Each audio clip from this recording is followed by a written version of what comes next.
Indian படம் release ஆனதுக்கு அப்புறம் அடுத்து ஜீன்ஸ் முதல்ல இந்த மாதிரி படம்லாம் பண்ணேன். அப்புறம் அதுக்கப்புறம் என்ன பண்ணலாம் அப்படின்னு யோசிச்சுட்டு இருக்கிற டயத்தில் டெய்லி நியூஸ் பேப்பர் பார்ப்பேன். நியூஸ் பேப்பரில் பார்த்தீங்கன்னா இங்கே லஞ்சம் வாங்கினாங்க, இங்கே லஞ்சம் கேட்டாங்க, இங்கே ஒரு ஒரு ரொம்ப ஒரு ஏழை விவசாயி இந்த லஞ்சம் கொடுக்க முடியாமல் ரொம்ப சிரமப்பட்டார். இந்த நியூஸ்லாம் பார்க்கும்போது உடனே எனக்கு நம்ம இந்தியன் சேனாபதியோட ஞாபகம் தான் வரும். சரின்னு சொல்லிட்டு இப்போ சேனாபதி வந்தால் எப்படி இருக்கும்னு யோசிப்பேன். ஆனால் அது ஒரு கதையாக வரல. அதுக்கப்புறம் அடுத்த படம் மறுபடியும் அதே நியூஸ் பேப்பர், அதே லஞ்ச நியூஸு, தாத்தாவோட நினப்பு, ஆனால் கதை வரல. ஸோ ஒரு நல்ல கதைக்காக வெயிட் பண்ணிக்கிட்டே இருந்தேன். ஆனால் அந்த ஃபீலிங் இருக்கு, மறுபடியும் தாத்தா வரணும், மறுபடியும் தாத்தா வரணும்ன்ட்டு. 2.1 டயத்தில் ஒரு நல்ல ஒரு கதையாக ஃபார்ம் ஆச்சு. சார்கிட்ட சொன்னேன், சாருக்கு பிடிச்சது, உடனே பண்ணிடலான்னு முடிவு பண்ணோம்.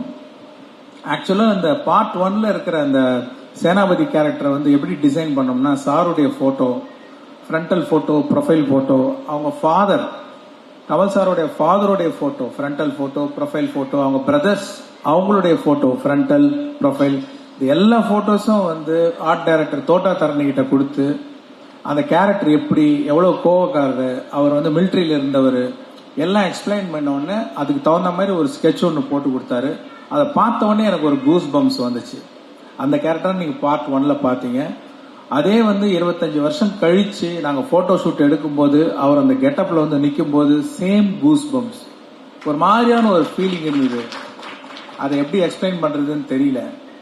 ஏன்னா இதே ஃபீலிங் தான் ஃபர்ஸ்ட் பார்ட் எடுக்கும் போதும் ஃபர்ஸ்ட் டே அதே ஃபீலிங், கூஸ் பம்ப்ஸ். கண்டிப்பா நீங்களும் தியேட்டர்ல சேனாபதியை 28 வருஷம் கழிச்சு பார்க்கும்போது அந்த கூஸ் பம்ப்ஸ் வரும் நான் நம்புறேன். அவர் மட்டும் இல்ல, இன்னொருத்தர் நீங்க 28 வருஷம் கழிச்சு பார்க்க போறீங்க அந்த படத்துல.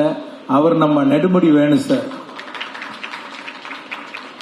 அவரையுமே ஃபர்ஸ்ட் டே ஷூட்ல பார்க்கும்போது அந்த கிருஷ்ணசாமி கேரக்டர் 28 வருஷம் கழிச்சு அங்க முன்னாடி உட்காந்துருக்காரு போது அந்த ஃபீலிங் ரொம்ப டிஃபரெண்டா இருந்தது. Is such a wonderful actor.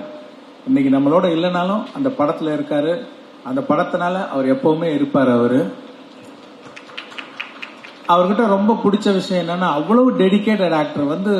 சத்தமா பேச மாட்டாரு, ரொம்ப சிம்பிள் பர்சன். பார்த்தா ஃபுல் ஃபீவர். ஷூட் பண்ணும்போது அவர் வச்சு ஒரு சீன் ஷூட் பண்ணிட்டு இருந்தோம். பயங்கரமான ஃபீவர். போய் கேரவன்ல பார்த்தேன், அவ்வளோ சூடா இருக்கு. என்ன சார், என்ன நம்ம ஏதாவது கேன்சல் பண்ணிட்டு போஸ்ட்போன் பண்ணலாமான்னு கேட்டேன்.